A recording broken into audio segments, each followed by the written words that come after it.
Cześć kochani, witam Was serdecznie na moim kanale i zapraszam dzisiaj na mini pizzę, czyli smaczne zapiekane kanapeczki, które będą doskonałą propozycją na domowe imprezy, na śniadanie lub kolację.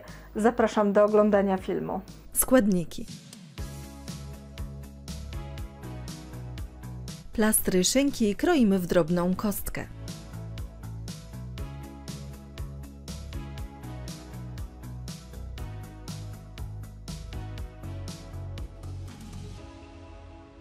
Pomidorki koktajlowe kroimy na małe kawałeczki.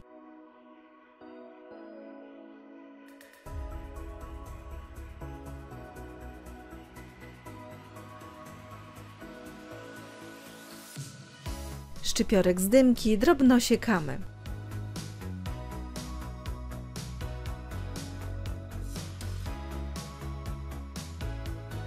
Ser żółty ścieramy na tarce o dużych oczkach.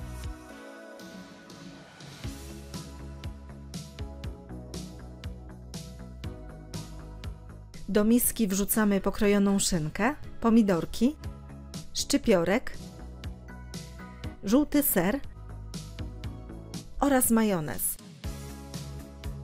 Wszystko doprawiamy czarnym pieprzem i dokładnie mieszamy.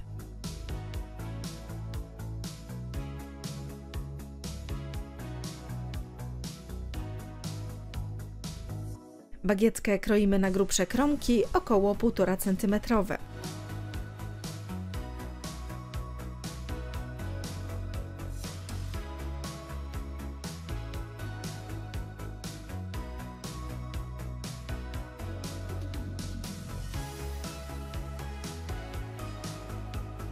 Na każdej kromce umieszczamy porcję wcześniej przygotowanej masy.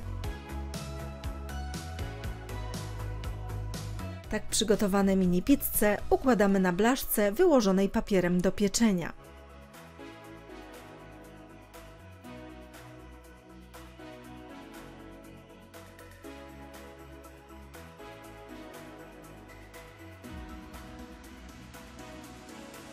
Mini pizzę pieczemy w piekarniku rozgrzanym do temperatury 180 stopni Celsjusza około 10-15 minut. Po więcej pysznych przepisów zapraszam na mój kanał Smakowite Dania oraz na stronę smakowitedania.com.